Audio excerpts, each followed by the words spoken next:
Well, here we are. Book 2. Still weird, getting more weird, and the adventure continues. Still weird after all these years. I'm still weird after all these years. I'm still here and still weird after all these years. Okay, now. Chapter 1, Book 2. Moving from Philly, where I spent 28 years of my life, out to Los Angeles, California. Now, here's the thing I want to remind you. Cakes. Yes, cakes. If you remember Book 1, the chapters on cakes, there are 2 chapters, kind of shaped my life of what would come and how my journey adventure would go. Because making those beginning in 1979, and remember, this is 1979. I'm a 19-year-old kid just out of high school, doesn't know what I want to do with my life, in a relationship, then that's going to end soon because she's going to break up with me. And look, I was just young, dumb, a fool, so I'll admit it. But I had one thing going for me. I had talent as an artist. I can make cakes. I can make cakes like no one else made cakes. Beautiful artistic works. Now, you might see these nowadays in like these shows about, cake competitions, whatever. But back then, remember, 1979, people weren't doing this where I was, in little suburban Philadelphia. And my whole adventure, how it started, you can listen to back in, I think it's chapter 7 and chapter 8 of book 1. Anyway, so the cakes have shaped my life because here I was, hanging out with rock stars and going to parties and everything that came along with it, going to concerts and meeting all these cool and interesting people. And for 10 years, I did that, and it was great. And here's the thing I want to tell you. So to get out to Southern California, a friend of mine, Robin, won't use her last name, she was instrumental in helping me get my cakes going in Philly with her boyfriend and her connections. And there were certain people back then that I really loved hanging out with, and I got to know, and they loved me and what I did. And, well, they didn't love me, but they really liked what I did with cakes. And so it made them feel good. It made them proud and made the artists, happy. It was just like a highlight when they came around, a little extra thing that the artists got to see and the people got to promote. And I got to know some promoters. They were really cool people, and Robin was one of them. So she moves out to Southern California. And I'm like, oh, wow, I'd really love to come out and visit. So I visited once, and it was really cool. I stayed with her and her roommate, Liz. I won't use the last name. And Liz was a music director at a top LA station. And she's a really, really cool lady, really nice. And then I went back, and I was kind of sad because I was 28. I had my college degrees, associate's degree in science. Yeah, what did I do with that? Not much. And then I had my bachelor's degree in English, which was going to be medicine or law, but that didn't work out. So I had these degrees. I didn't know what to do with them, and I was kind of lost.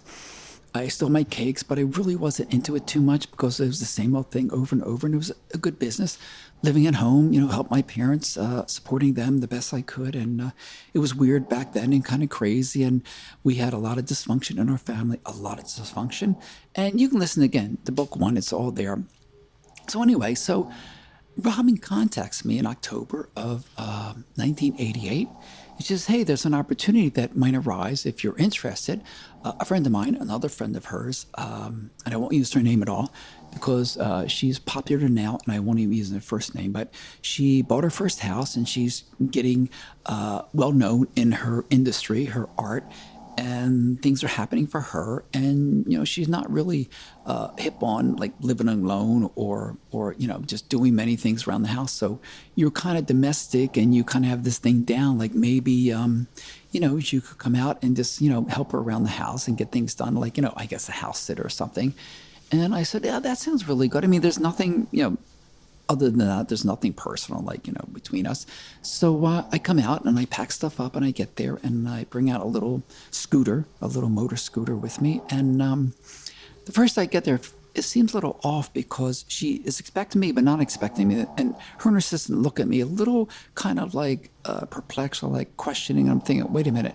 Robin said this is set to go. And for some reason, I didn't think it was set up as well as I think it should have been. But anyway, she said, that's fine. Her house is getting fixed up and she's not there. She's always at the office, doing her work, doing her job, doing her art. And her assistant comes around once in a while. And, people come by to paint and do stuff. And unfortunately, I just kind of got over excited because I wanted to help out and do this and, make meals, make breakfast, make lunch, make dinners, clean the house, do yard work. But she had people kind of like doing yard work and fixing up the house. So I kind of overstepped a little bit here and there. But I was just trying. Because look, I'm a sheltered kid from the suburbs of Philly. And I mean, I've been around a lot of things. I've been around drugs, and I heard all kinds of things and stories, and I got in tussles.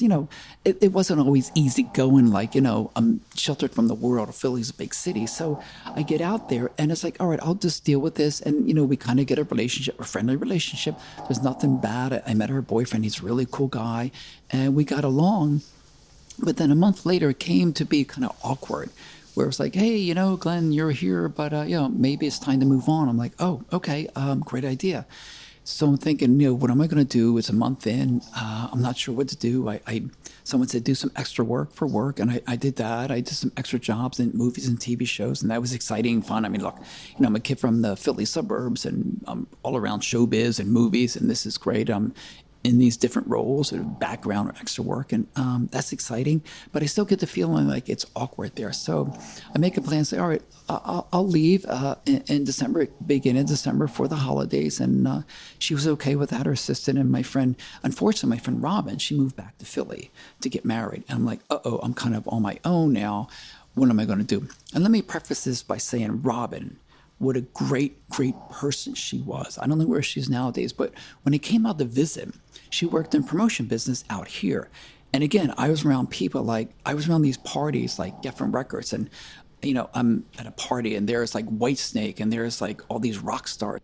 So, I'm thinking this is life. I want to do this for, a really long time. This is going to be great. So I come back, and there I am. So I'm staying with this woman who's an artist, and again, things are just kind of not working out. It's getting a little awkward. So I'm like, okay, what is it that I need to do to move on? So we make out a plan. I'll leave beginning of December. So I'm really good at being around the house and take care of things. So out here in Los Angeles, there's these whole things about, they look for people to house sit and kind of clean and, be like, I don't want to say a manservant or a maid or something, but there's this like male nannies and stuff like that. So I interview some gay guys, doesn't work out, and then a woman who's also in the industry, the entertainment industry, and I forget her name, but I know she was in music. She had a job somewhere in music, and she had a child.